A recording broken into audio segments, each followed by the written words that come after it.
Haleluya. Renungan hari ini berjudul menghormati hari Sabat.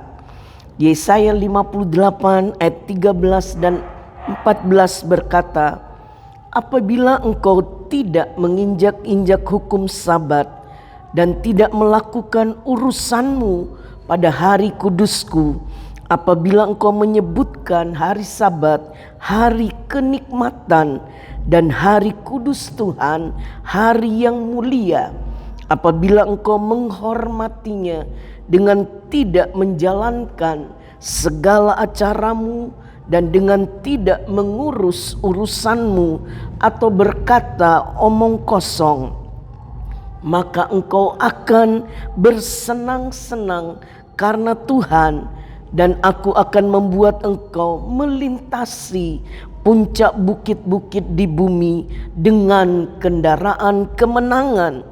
Aku akan memberi makan engkau dari milik pusaka Yakub bapa leluhurmu, sebab mulut Tuhanlah yang mengatakannya. Pada 12 Januari 2007, The Washington Post, salah satu surat kabar terkemuka di Amerika, mengadakan sebuah eksperimen yang menarik untuk mengetahui sejauh mana apresiasi orang terhadap keindahan. Joshua Bell, seorang pemain biola ternama, berpura-pura menjadi pengamen jalanan di sebuah stasiun bis pada saat jam sibuk ke kantor. Dari analisa kamera tersembunyi terkuak beberapa fakta menarik sekaligus memprihatinkan. Dari 1097 orang yang melewati ruangan itu, hanya 7 orang yang berhenti sejenak untuk menikmati permainan musik kelas dunia yang ia pertontonkan. Dan dari 7 orang ini, hanya 1 orang yang mampu mengenali dirinya. Selama sekitar 45 menit pertunjukan dari 6 karya klasik terkenal, Bell hanya mampu mengumpulkan $32. Itu pun sudah termasuk $20 dari orang yang mengerti wajahnya. Hal ini jelas sangat mengejutkan. Setiap konser yang Bell lakukan biasanya selalu dipadati pengunjung. Mereka rela mengeluarkan uang yang tidak sedikit.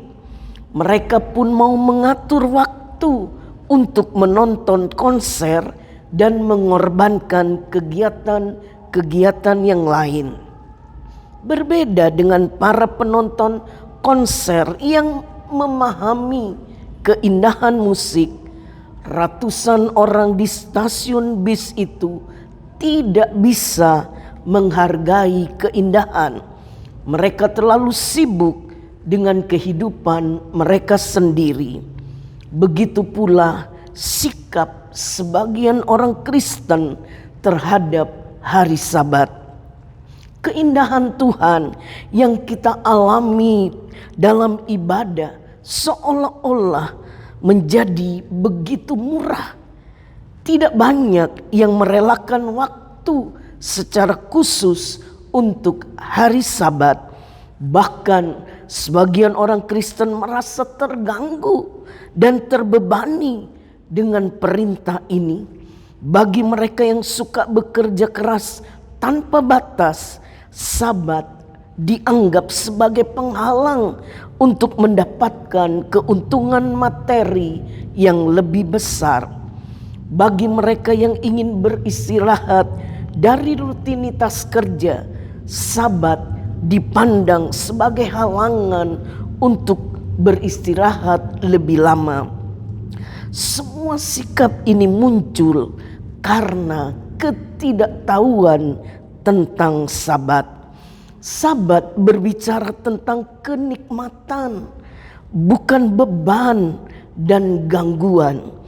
Kenikmatan ini lebih bermakna daripada berbagai kenikmatan yang biasanya kita upayakan di hari-hari yang lain. Yesaya 58 ayat 13 dan 14 tadi mengajarkan bahwa ada keistimewaan yang luar biasa dari hari Sabat. Ini bukan sekedar perayaan ritual yang kosong. Ajaran tentang Sabat muncul beberapa kali dalam kitab Nabi Yesaya. Yesaya 1 ayat 13b berkata, kalau kamu merayakan Sabat baru dan Sabat atau mengadakan pertemuan-pertemuan, aku tidak tahan melihatnya karena perayaan itu penuh kejahatan. Dari pemunculan ini terlihat bahwa bangsa Yehuda masih memperhatikan hari Sabat. Mereka tetap berkumpul untuk merayakannya. Persoalannya, mereka gagal memelihara Sabat secara tepat. Walaupun Sabat tetap dirayakan, namun mereka juga melakukan berbagai kejahatan. Ibadah yang sembarangan dan yang dilakukan terus-menerus ternyata lebih buruk daripada tidak ada ibadah sama sekali. Allah memandang hal ini sebagai kekejian dan ia tidak tahan melihatnya. Apakah kehadiran kita di hari Sabat benar-benar sudah menyenangkan hati Allah? Kita tidak mungkin menyenangkan hati Allah kalau kita tidak memandang Sabat sebagai suatu kesenangan. Sikap yang benar terhadap Sabat. Pemunculan kata sambung apabila dalam pasal 58 ayat 13 sebanyak 3 kali. Dalam terjemahan baru menolong kita untuk mendeteksi 3 poin penting yang saling berhubungan. Ketiganya bahkan mengajarkan hal yang sama dari sudut pandang yang berbeda. Pertama, kita tidak boleh menginjak-injak Sabat. Ayat 13a. Dalam teks Ibrani, bagian ini berbunyi, jika kalian membalikkan kaki kalian dari Sabat, berarti menginjak-injak, tidak mematuhi perintah, berjalan dengan langkah berat. Kita tidak boleh menginjak-injak hari Sabat, berarti kita harus mematuhinya dan berjalan dengan sukacita. Yang kedua, kita harus memandang Sabat sebagai kenikmatan dan kemuliaan. Ayat 13b. Apabila engkau menyebutkan hari Sabat, hari kenikmatan dan hari kudus Tuhan, hari yang mulia. Kenikmatan berarti kesenangan, kenikmatan, kepuasan, kegembiraan. Kita harus jadikan hari Sabat menjadi kesenangan, kepuasan, dan kegembiraan. Yang ketiga, sikap hati yang benar. Ayat 13c.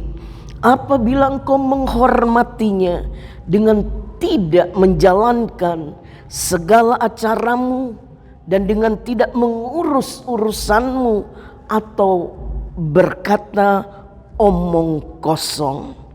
Berarti dalam menghormati, kita menghargai hari Sabat, memuliakan, menjunjung hari Sabat, respek, menyegani. Sebab Sabat tidak hanya menyentuh aspek liturgi dalam ibadah, tetapi seluruh kehidupan kita. Perayaan Sabat yang benar berhubungan dengan jalan, kesibukan, dan perkataan kita. Kerohanian bukan hanya dibatasi oleh ibadah, walaupun ibadah tetap harus dilakukan. Makna Sabat bukanlah soal memelihara hari tertentu, melainkan menyisihkan waktu agar kita bisa fokus kepada Tuhan. Sabat adalah menunggu dan menantikan Tuhan. Janji kepada mereka yang menghormati hari Sabat, ayat 14 yang pertama, Tuhan akan menjadi kesenangan kita. Terjemahan lain berkata, engkau akan bersenang-senang karena Tuhan. Sedangkan mayoritas versi Inggris memilih engkau akan mendapat kesenangan di dalam Tuhan. Yang kedua, manfaat dari Sabat, Tuhan akan memuliakan kita. Ayat 14b, kemuliaan ini digambarkan seperti kita sedang berkendara di atas bukit-bukit di bumi. Jika Tuhan mengendarai awan dan merendahkan musuh-musuhnya, pasal 19 ayat 1, maka orang-orang percaya akan turut bersama dia berkendara melintasi tempat-tempat tinggi. Yesaya 58 ayat 14. Yang ketiga, Tuhan akan menjamin berkat-berkatnya bagi kita. Ayat 14c, berkat Tuhan di bagian ini digambarkan sebagai makanan. Allah akan menyuapi kita. Gambaran ini sangat tepat karena pada hari Sabat umat Allah dilarang bekerja atau mencari makan. Janji ini diberi penekanan khusus sebagai jaminan bahwa Allah pasti akan menepatinya. Ayat 14c, kita akan diberi makan dari milik pusaka Yakub. Persediaan makan bukan dari hasil kerja harian, melainkan dari warisan yang berlimpah-limpah. Sebagaimana Tuhan sudah setia kepada Yakub, demikian pula ia akan setia kepada keturunan Yakub, yakni orang-orang percaya. Janji ini juga keluar dari mulut Tuhan sendiri, sehingga pasti akan ditepatinya. Amin. Tuhan Yesus memberkati.